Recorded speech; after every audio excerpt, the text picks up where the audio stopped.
Oke, Assalamualaikum warahmatullahi wabarakatuh. Selamat datang di pembelajaran SAP PP Modul dengan saya Ahmad Yusuf Arif. Untuk Anda yang ingin lebih jauh tentang SAP PP Modul, Anda bisa lihat di situs saya di sapindonesia.net ya. Di sini saya membahas SAP PP Modul baik itu pada master data. Di sini master data ada material master, BOM, work center, routing, dan production version. Kemudian juga membahas tentang demand management atau opening process, yang dimana ada modelnya yang MTS, make to stock, dan MTO, make to order.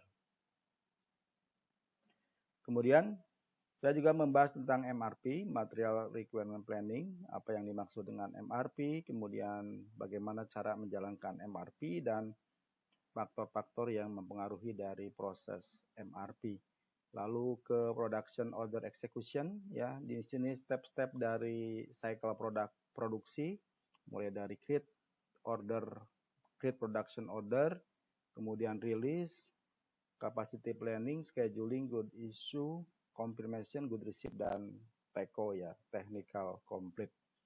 Kemudian yang unik dari sapindonesia.net ini juga saya menyinggung tentang configuration, yaitu tentang bagaimana cara mengkonfig dari modul PP untuk bisa menjalankan proses-proses yang ada di PP. Tentu saja kita tahu bahwa sebelum ke proses input master data ataupun transaksi, kalau konfigurasi tidak dilakukan, maka itu tidak akan terjadi gitu ya. Untuk itu biasanya konsultan masing-masing modul dia akan membuat satu konfigurasi, kemudian dia akan menetapkan tipe-tipe, kode-kode atau aturan-aturan yang main yang nanti yang bakal diimplementasikan di PP modul di SAP-nya begitu. Oke, sekarang kita membahas masih tentang scheduling ya. Di sini bahasan kita tentang production order execution, masuk ke scheduling. Di tempo hari saya juga udah membuat satu artikel tentang scheduling. Kemudian kita lanjut ke artikel scheduling tentang lanjutan karena memang pembahasannya agak banyak gitu ya. Kali ini kita akan lihat, saya ulangi kembali bahwa yang dimaksud dengan scheduling itu adalah proses pembuatan date tanggal, date time dan quantity yang memang disesuaikan sudah tepat gitu ya. Ketika proses run MRP berjalan, maka proses penghitungan tanggal produksi dan quantity itu betul-betul schedule-nya itu tepat hitungnya begitu ya oleh MRP ya. Di sini definisinya kemarin kita udah bahas bahwa ini adalah menghitung tanggal produksi yang tepat, quantity yang tepat, dan capacity requirement untuk operation dalam sebuah production order gitu ya. Nah, melanjutkan proses dari tipe scheduling ya, dimana kita tahu di tipe scheduling di sini ada tipe forward scheduling, backward, sama current date. Kemarin kita udah ngebahas tentang lead time scheduling. Kita masuk ke tipe dari scheduling. Apa yang dimaksud dengan forward scheduling ya? Dimana di dalam grafik ini, di gambar ini diperlihatkan bahwa di sini ada plan order ya. Kita selalu kalau melihat scheduling adalah posisi in-house production time ya, selalu diproduksi di in-house production dulu, fokus kita setiap scheduling. Seperti kayak forward scheduling ini, maka di in-house production dia mengarah ke depan begitu ya, maju gitu ya. Secara ini time-nya, dan ini today kan, hari ini. Sehingga di basic start date order, di mana kita tahu bahwa di production order itu ada basic start dan basic end date.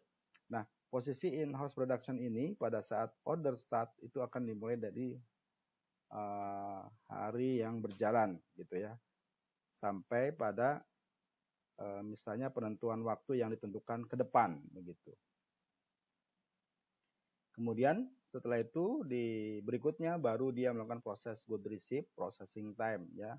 Pada saat proses GR sampai di sini dilakukan berapa availability date-nya. Jadi di sini secara kesimpulannya bahwa forward scheduling adalah penentuan order start date dan order finish date di depan gitu, di posisi yang betul-betul dari current date ke depan. Kemudian yang backward scheduling, nah di mana kita tahu bahwa prinsip dari backward schedule MRP adalah menjalankan proses scheduling, ya MRP juga menjalankan proses scheduling, di mana dia mendefaultkan selalu ke backward scheduling, ya. Kalau Anda lihat definisi di awal, ya, bahwa yang MRP itu secara umum akan selalu melakukan proses backward scheduling, ya. Ini rumusan nih. Sehingga dia akan melihat posisi setup di material master, misalnya di sini ada, kalau Anda masuk ke material master MRP 2, di data views MRP 2, di scheduling misalnya Anda membuat satu days di sini in-house production, artinya akan dilakukan satu hari proses workday pekerjaan di produksi ya. Nah, dari situ nanti ketika di MRP dijalankan, maka MRP melakukan proses backward scheduling ya. Kalau sekarang misalnya tanggal 1 bulan 10, maka MRP akan mengurangi ke belakang, akan backward. Jadi akan backward ke belakang, menjalankan start date-nya dari tanggal 30 bulan 9 gitu. Jadi yang dimaksud dengan backward scheduling di sini adalah prosesnya mundur gitu kan ya. Kalau tadi forward adalah maju, sedangkan backward itu adalah ke belakang mundur sesuai dengan in-house production yang di setup di MRP 2. Jadi patokannya lihat dulu di plan order, kemudian masuk ke in-house production, ada settingan MRP 2 enggak? Ada settingan di situ tentang in-house production. Ya, kalau enggak ada ya dia akan tetap mundur ke belakang. Itu namanya backward ya, karena dia generate dari MRP. Jadi posisinya order start date-nya di sini, order finish date-nya di posisi sini gitu ya. Jadi kalau sekarang tanggal 1 bulan 10 kemudian kita taruh tadi 1, maka order start date-nya adalah tanggal 30 bulan 9. Kemudian order finish date-nya tanggal 1 bulan 10 gitu. Sedangkan opening date-nya, ya opening date-nya nanti tergantung Anda setup tidak. Kalau Anda setup 10 hari, dia akan mundur juga 10 hari. Kalau tidak, ya tidak. Begitu pula yang GR-nya, apakah Anda setup atau tidak. Bagaimana kita tahu posisi yang opening period dan GR ini yang processing time-nya, pengaturannya. Anda bisa lihat di, saya sudah tulis artikel di sini.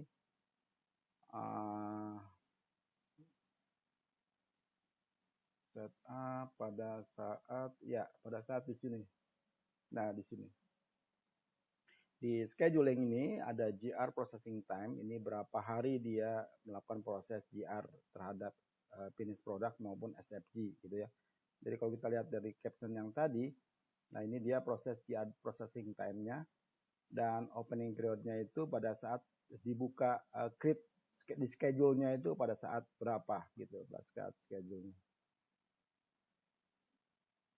Oke, saya kira itu yang dimaksud dengan backward scheduling. Kemudian kita akan masuk ke proses tentang scheduling margin key ya. Scheduling margin key adalah operation segment execution. Tipe dari scheduling type juga ya. Cuman modelnya yang scheduling margin key.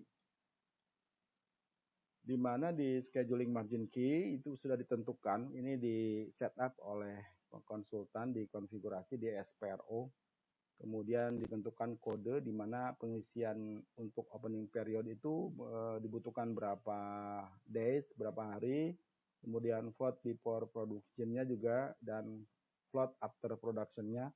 Begitu pula release period-nya itu ditentukan hari-harinya pada material yang memang spesifikasinya ditentukan gitu ya.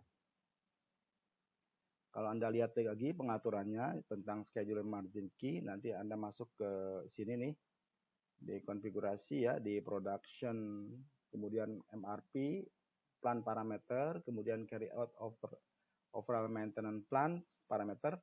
Nah, di situ Anda dimasuk ke float ini, di float di situ ada pengaturan tentang scheduling margin key dan hasilnya nanti akan ditampilkan di sini. Ini ada scheduling margin key, di sini nolnya 3 kali.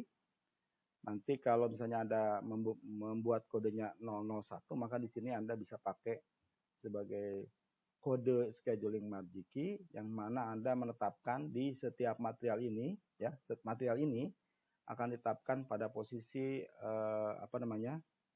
opening periodnya kapan, kemudian before sebelum produksinya bagaimana berapa hari, dan after produksinya juga berapa hari. Ini menandakan bahwa ini schedule akan dibuka pada periode keberapa ya schedule-nya. Kemudian sebelum produksi Anda menyediakan spare waktu berapa hari ya untuk pengecekan gitu kan, untuk persiapan sebagainya. Nah, kemudian after produksi, setelah produksi, mungkin Anda juga perlu melihat apakah ada malfunction, di sini malfunction ya. Apakah ada kerusakan, apakah perlu revisi. Nah, itu diperlukan juga diberikan spare waktu untuk pengecekan gitu ya.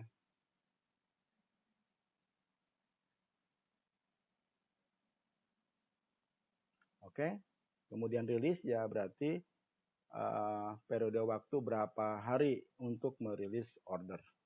Oke, saya kira itu tentang scheduling margin key. Kemudian ini lead time, tadi juga sudah membahas kemarin tentang lead time ya. Ada di sini. Di sini ada basic scheduling sama lead time scheduling. Apa ya? Di sini juga diungkap tentang apa yang dimaksud dengan lead time scheduling. Jadi lead time scheduling itu jika Anda tidak memasangkan scheduling margin key, ini yang atas ini float before sama float after, ini adalah setup di scheduling margin key ya, yang paling atas. Kemudian ke bawah di sini ada operation 10, 20, 30. Nah, disinilah dihitung sebagai scheduling start date ya, pada saat posisi di sini, kemudian sampai ke sini. Nah, inilah operation ini sebagai lead time scheduling yang dihitung sebagai schedule pertama gitu. Lalu kalau memang ada scheduling margin key yang lain, ini akan ditambahkan dengan yang di sini maupun yang di setelahnya gitu ya. Sehingga nanti ordernya menambahkan menjadi order start date plus yang scheduling margin key, begitu pula order finish date-nya akan ditambahkan dengan scheduling margin key ya. Jadi kalau dia 0, dia akan menghitung murni dari operation ini, proses produksinya gitu ya. Jadi sekali lagi saya bisa simpulkan, ini mungkin takut masih bingung. Jadi antara scheduling, basic scheduling sama lead time scheduling itu mempunyai prinsip yang berbeda. Pertama, schedule pembuatan di plan order pada saat run MRP kemudian menjadi plan order, maka itu akan digenerate sebagai basic scheduling gitu ya. Basic scheduling baru setelah Anda convert, sekali lagi ya, setelah Anda convert ke production order, maka disitulah schedulingnya berubah menjadi, akan di-sweep menjadi lead time scheduling. Kenapa? Karena di dalam order itu sudah ada pengaturan operation. Ya, kalau tadinya belum ada, tapi kalau udah masuk ke order, maka diperhitungkan proses lead time-nya. Nah, ini ada lead time-nya itu berapa lama dia proses pengerjaannya, akan menjadi real untuk proses scheduling untuk penentuan basic start date dan finish date ya di dalam order. Oke, saya kira penjelasan tentang scheduling sudah cukup demikian, dan nanti saya tulis di artikel aja tentang segmen. Ini juga segmen masih ngomongin operation. Kalau di sini ada gambar operation, ini ada segmen-segmen ya, di mana nanti ada queue time, ada move time gitu kan. Nanti saya tulis di artikel, Anda baca aja ya tentang operasi dari segmen. Sebenarnya adalah melengkapi yang di lead time schedule gitu ya. Terima kasih atas perhatiannya ya. Mudah-mudahan pembahasannya dapat dipahami ya. Terima kasih. Assalamualaikum warahmatullahi wabarakatuh.